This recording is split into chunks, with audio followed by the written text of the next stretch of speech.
যে ছেলে ডবল পেল, মেয়ে অর্ধেক পেল, এটা হলো সম্পদের আয়ের হিসাব। এবার ব্যয়ের হিসাবে আসেন। ব্যয়ের হিসাব, তাহলে আয় অনুযায়ী যদি ব্যয়ের হিসাব ধরা হয়, তাহলে ব্যয়ের হিসাব তো এরকমই হওয়া উচিত যে ছেলে 2 টাকা খরচ করলে মেয়ে 1 টাকা খরচ করবে। কথা বলেন ঠিক না বেঠিক?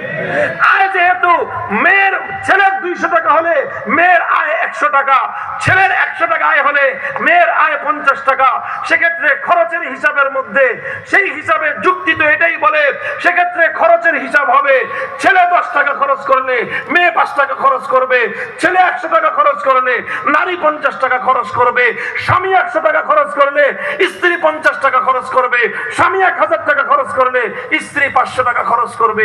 এটাই ছিল যুক্তির দাবি। কিন্তু ইসলাম কি বলে?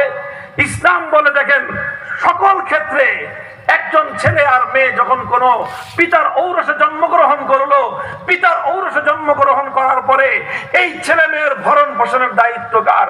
মায়ের না বাবার? কত পার্সেন্ট বাবার আর কত পার্সেন্ট মায়ের বলেন তো?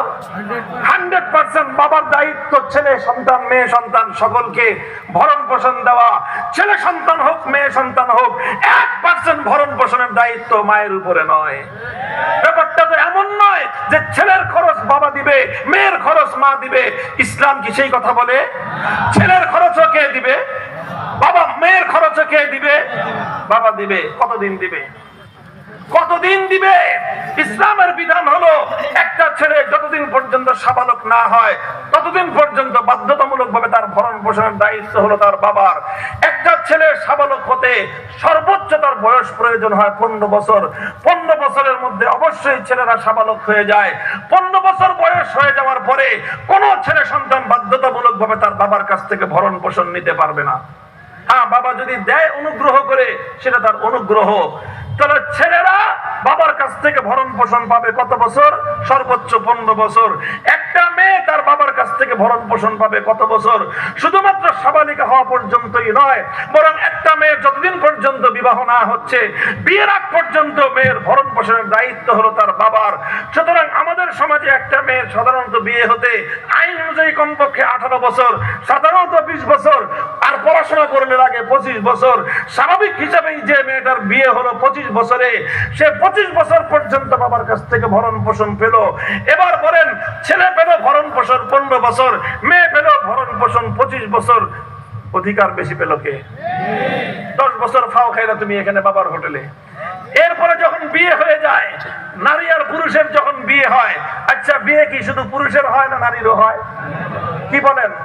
আরে বিয়ে শুধু পুরুষের হয় না নারী পুরুষ দুইজনের হয়? দুজনের বিয়ে হয়।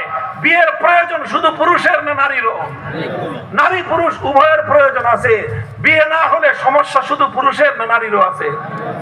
আরে ভাই, যাদের ঘরে মেয়ে আছে, বিয়ের উপযুক্ত বিয়ে হয় নাই, তাদেরকে যে জিজ্ঞাসা করেন বিয়ের দরকার ছেলের বেশি না মেয়ের বেশি, আজ পর্যন্ত দেখলাম না কোন বাপে এসে বললো যে হুজুর আমার পোলাটার বয়স 35 বছর হয়ে গেছে, এখনো বিয়ে হয় নাই, মাথা গরম হয়ে যায়। এই কথা কোনো বাপেও বলে না। মেয়ের বয়স 26 বছর হইলে বাবার মাথা খারাপ হয়ে যায় যে মেয়েটা 26 বছর হয়ে গেছে, হুজুর দোয়া করেন মেয়েটার বিয়ে হচ্ছে না। কথা বলেন ঠিক না বেঠিক? কারণটা কি? কারণ ছেলের বিয়ে না হলে অত সমস্যা নাই, মেয়ের বিয়ে না হলে যত সমস্যা। কারণ কি? কারণ পরিষ্কার।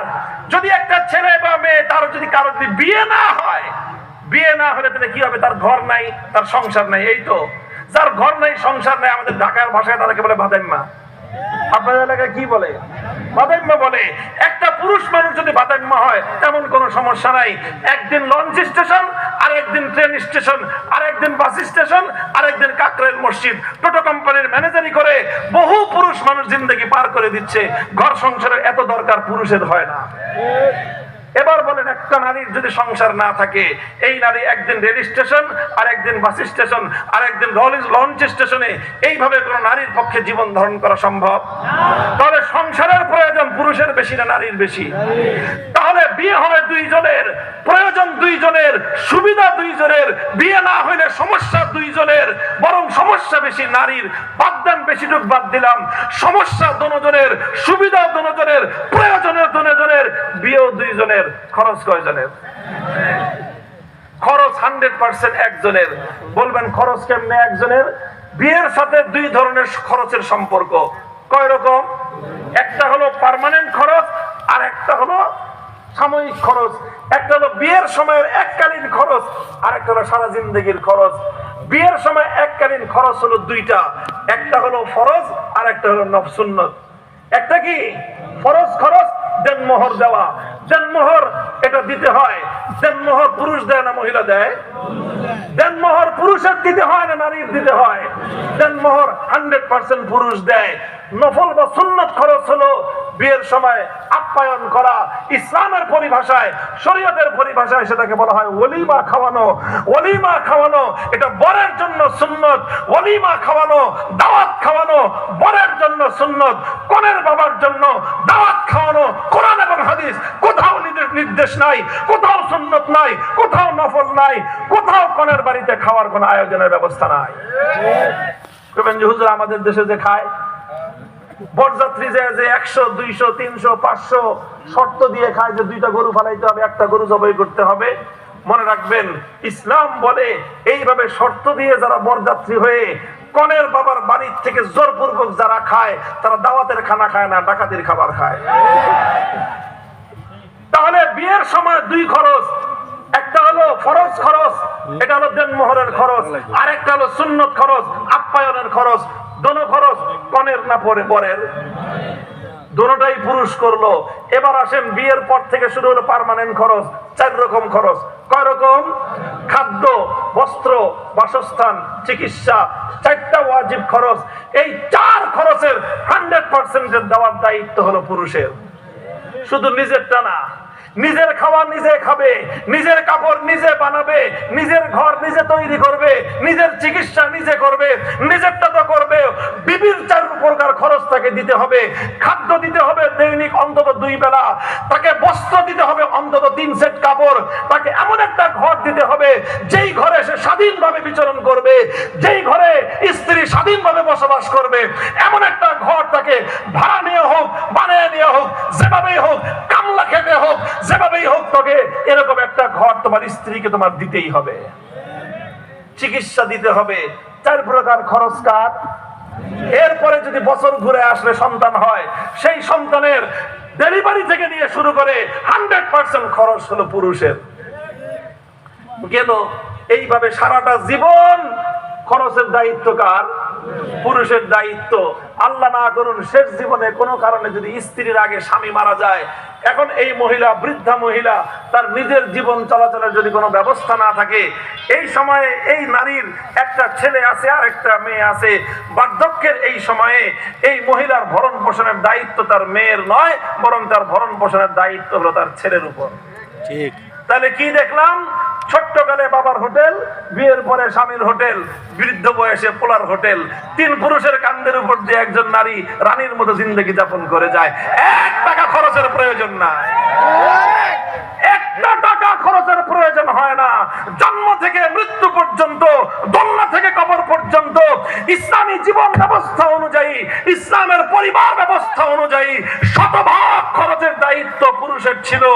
যুক্তির যদি বড় প্রশ্ন আনো, যুক্তি দিয়ে যদি কথা বলতে চাও, 100% খরচের দায়িত্ব যেমন পুরুষের, 100% আয় এবং সম্পত্তির মালিকানা হওয়ার কথা ছিল পুরুষের। তাহলে হয়তো ইনসাফ, তাহলে হয়তো সমান অধিকার। কিন্তু ইসলাম, আমি শুরুতেই বলেছি, নারীকে ইসলাম সমান অধিকার দেয় নাই, ইসলাম নারীকে অগ্রাধিকার দিয়েছে। ইসলাম বলেছে খরচ করবে পুরুষ, 200 টাকা খরচ করবে পুরুষ, কিন্তু পুরুষ আয় পাবে 100 টাকা। নারী খরচ করবে না 1 পয়সা, 50 টাকা ফাও ফাও শুধুমাত্র তার পকেটে থাকবে। বলবেন কেন পকেটে থাকবে নারী? কেন নারীকে আল্লাহ পাক রব্বুল আলামিন কোন খরচের দায়িত্ব ছাড়া সম্পত্তির মালিকানা কেন তাদেরকে দিল? কারণ তারা মায়ের জাতি, কারণ তারা মাতৃ জাতি। এক নারীর যদি অসম্মান হয়, গোটা জাতির ইজ্জত সম্মান ধুলোয় মিশে যায়। ইসলাম নারীকে সেই মর্যাদা দিয়েছে। আল জান্নাতু তাহতা আকদামিল উম্মাহাত। পৃথিবীতে একমাত্র মা, সেই মাখলুক, একমাত্র মা, সেই মানুষ, একমাত্র মা, সেই নারী যার পায়ের তলে আল্লাহ জান্নাতকে সৃষ্টি করেছেন আল্লাহ পাক রব্বুল আলামিন। সেই নারীর যদি অসম্মান হয়, সেই নারীর যদি অসম্মান হয়, অমর্যাদা হয়, তাহলে গোটা মানব সমাজ, মানব সভ্যতা ধুলোয় মিশে যাবে। কোন কারণে যদি অ্যাক্সিডেন্টলি কোন নারীর জীবনে এমন কোন সিচুয়েশন হয়ে যায়, তার বাবাও নাই, তার স্বামীও নাই, তার ছেলেও নাই, তার ভাইও নাই, এমন কোন অ্যাক্সিডেন্ট যদি ঘটে যায় কোন নারীর জীবনে, সেই সময় এই নারী কিভাবে চলবে? এই জন্য আল্লাহ পাক রব্বুল আলামিন 50 বছর আগে ওই নারীর নিরাপত্তা ব্যবস্থা হিসেবে তার জন্য আল্লাহ পাক 50% সম্পদ আগে সেভিং করে তার নিরাপত্তা ব্যাংক হিসেবে, তার নিরাপত্তা ব্যালেন্স হিসেবে আল্লাহ পাক আগে থেকে সংরক্ষণ করে রেখেছেন।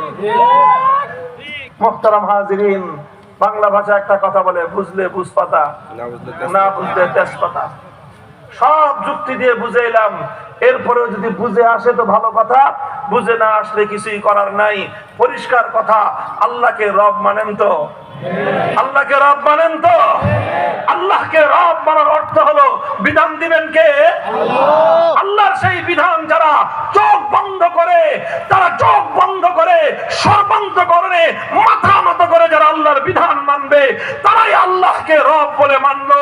আল্লাহর কোন বিধানের জায়গায় যারা কোন গায়রুল্লাহর বিধানকে মানলো, তারা 1000 বার হজ করতে পারে, লক্ষ রাকাত তাহাজ্জুদের নামাজ পড়তে পড়তে কপালের মধ্যে দাগ ফেলতে পারে, সিজদা করতে করতে কপাল ফাটাইতে পারে।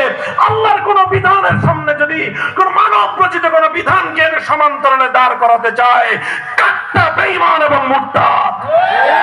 নারে তাকবীর, নারে তাকবীর, আল্লাহু আকবার, শাকলাল হাতিজা, নারে তাকবীর। আজ আমার দেশের, হে মুসলমান, তোমাদের এই পবিত্র বাংলার মাটিতে, যে মাটিতে শাপলা চত্বরে আল্লাহ নবীর ইজ্জতের হেফাজতের জন্য শতাধিক আল্লাহ নবীর প্যারা উম্মতের রক্তে আল্লাহর জমিন রঞ্জিত হয়, যেই মাটিতে নারীর অগ্রাধিকার প্রতিষ্ঠার জন্য উলামায়ে কেরামের বুকের রক্ত ঝরে, যেই মাটিতে আল্লাহর কোরআনের ইজ্জত বুলন্দ করার জন্য 2021 সালে এদেশের দামাল সন্তানেরা জীবন দিয়ে, রক্ত দিয়ে আল্লাহর কোরআনের মর্যাদা রক্ষা করে, যেই জমিনে আল্লাহর কোরআনের ফতোয়ার বিধান রক্ষা করার জন্য 2001 সালে 6টি তাজা প্রাণ শাহাদাতের রক্ত বিলিয়ে দিয়েছে, সেই জমিনে আল্লাহর কোরআনকে কটাক্ষ করে বৈষম্যের কারণ বলে আখ্যায়িত করে আল্লাহর কোরআনকে অপমানিত করা হয়, আল্লাহর বিধানকে অসম্মান করার পরেও এখনো এদেশের মানুষের রক্তের মধ্যে আগুন ধরে না, সেই জাতি বাংলাদেশের মানুষ হতে পারে না। পরিষ্কার আমাদের কথা, পরিষ্কার আমাদের কথা। ইসলাম নারীকে যে অধিকার দিয়েছে, 1000 বছর পর্যন্ত সাধনা করে ইসলামের মতো সুরক্ষা নারীকে পৃথিবীর আর কোন আদর্শ দিতে পারে নাই, পারবেও না। তোমরা বলেছো কি নারীর জন্য যৌন কর্মকে শ্রমের মর্যাদা দিতে হবে, এই কথা বলে বেশ্যাবৃত্তিকে উৎসাহিত করা হয়েছে। আমরা দাবি তুলেছি নারীকে যৌন কর্মের প্রতি, বেশ্যাবৃত্তির প্রতি ধাবিত না করে, নারী যারা বেশ্যাবৃত্তির দিকে গিয়েছে যে কোনো পরিস্থিতির শিকার হয়ে, তাদেরকে সসম্মানে সমাজে পুনর্বাসন করতে হবে। বেশ্যাবৃত্তি বাংলার মাটিতে চলতে পারে না, বেশ্যাবৃত্তি কোন সভ্য সমাজে চলতে পারে না। আজ পশ্চিমা সমাজ থেকে, ইউরোপিয়ান ন্যাংটা সমাজ থেকে, ইউরোপ এবং আমেরিকার উলঙ্গ সমাজ থেকে আমার বাংলাদেশে উলঙ্গ সভ্যতা যারা আমদানি করবার চেষ্টা করে, মুসলমান তৈরি হও, মাথায় কাফনের কাপড় বাঁধো, প্রয়োজনে আবার শাপলা চত্বরে যেতে হবে, আবার শাপলা চত্বরে যেতে হবে।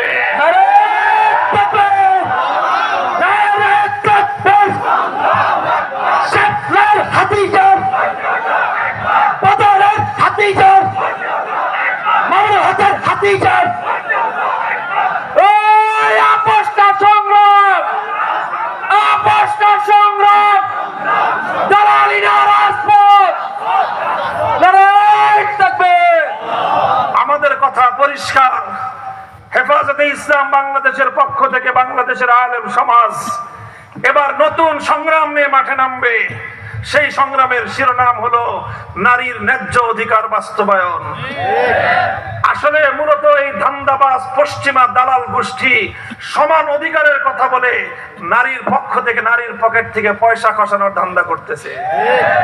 ইসলাম যে অধিকার দিয়েছিল পুরুষ খরচ করবে 100 টাকা, নারীর 50 টাকা সেফ থাকবে, ওরা সমান অধিকারের কথা বলে পুরুষের পকেট থেকে 75 টাকা, নারীর পক্ষ থেকে 75 টাকা খরচের ধান্দা করে নারী অবলা এবং দুর্বল এবং নারী একটু সরলা, এই জন্য ধোঁকাবাজি করে, প্রতারণা করে নারী সমাজকে ঘর থেকে বাইরে এনে নারী সমাজকে রাজপথে নামিয়ে নারীকে ঘরের মধ্যে তার ভাইয়ের শত্রু বানিয়ে স্বামীর প্রতিপক্ষ দাঁড় করিয়ে নারীকে দিয়ে আজ পুরুষের বিরুদ্ধে একটা যুদ্ধ ঘোষণা করিয়ে গোটা সমাজ এবং পরিবারকে ধ্বংস করবার পায়ে তারা চালাচ্ছে ওরা। আলহামদুলিল্লাহ, বাংলাদেশের নারী সমাজ বর্তমানে পুরুষদের চেয়ে সচেতন কম না। ঘরে ঘরে আল্লাহর দ্বীনের প্রতি নারী সমাজের যে বাদ ভাঙ্গা জবাব তৈরি হয়েছে। অনেক পুরুষরা নামাজ পড়ে না, কিন্তু আলহামদুলিল্লাহ ঘরের নারীরা শুধু নামাজ না, তাহাজ্জুদের নামাজও বাদ দেয় না। এই পরিবেশ তৈরি হচ্ছে। নারীরা হিজাব ঠিকই করে, পর্দা ঠিকই করে। কাজেই হে কুলাঙ্গারেরা, হে কুলাঙ্গারেরা, যারা আল্লাহর কোরআনকে প্রতিপক্ষ হিসেবে সাব্যস্ত করে নারীর কাঁধে বন্দুক রেখে ইসলামকে ঘায়েল করবার ষড়যন্ত্রের ডানা বেঁধেছিলে, ইনশাআল্লাহ তোমাদেরকে প্রতিহত করার জন্য পুরুষদের মাঠে নামতে হবে না, আমাদের নারী সমাজ ঘরে ঘরে তোমাদেরকে প্রতিহত করবেন। কারণ তোমরা আমাদের এই মায়ের জাতিকে বেশ্যাবৃত্তির দিকে টেনে নিয়ে যাওয়ার কৌশল এঁটেছ। আমরা বেঁচে থাকতে আমার কোন এক মায়ের আব্রু লুণ্ঠিত হতে দেব না, এক মায়ের ইজ্জত ধুলোয় মিশতে দেব না। এক মায়ের, এক বোনের ইজ্জত রক্ষা করার জন্য আমরা সেই সে জাতি, মুহাম্মদ বিন কাসেম আরব থেকে হিন্দুস্তানে এসেছিল শুধু এক বোনের ইজ্জতের হেফাজতের জন্য। আমরা আমার গোটা বাংলাদেশে আর কোন নতুন মাকে, নতুন মেয়েকে, নতুন কোন বোনকে যদি কোন কুলাঙ্গার বেশ্যাবৃত্তির দিকে নিয়ে যাওয়ার কোন পায়ে তারা চালায়, তাদের বিরুদ্ধে গোটা বাংলাদেশে প্রতিরোধ করে তুলবো ইনশাআল্লাহ। আমরা প্রস্তুত থাকবেন তো ইনশাআল্লাহ? আল্লাহ পাক কবুল করেন। আমিন। ভয়ের কোনো কারণ নাই। আগামীর বাংলাদেশ হবে ইসলামের বাংলাদেশ। ইসলামের সঙ্গে টক্কর দিয়েন না। শেখ হাসিনা টিকে নাই, পারে নাই। শেখ হাসিনার আশ্রয়দাতা ভারতীয় সাম্রাজ্যবাদ বাংলাদেশ থেকে উৎখাত হয়ে গেছে। মূল কারণ ইসলামকে টার্গেট করেছিল।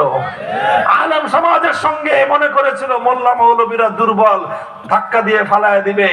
ধাক্কা দিতে গেছে, নিজেই বাংলাদেশ নয়, বাংলাদেশের সীমান্ত থেকে অপর প্রান্তে চলে যেতে হয়েছে।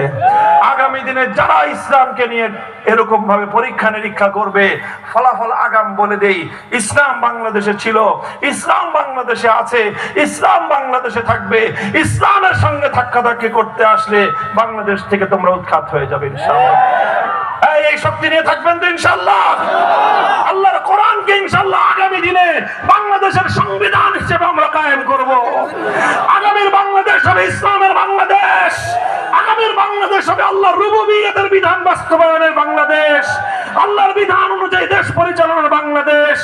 আগামীর বাংলাদেশ হবে খেলাফতের বাংলাদেশ। আল্লাহ পাক রব্বুল আলামিন আমাদের সকলকে কবুল করুন, তৌফিক দান করেন।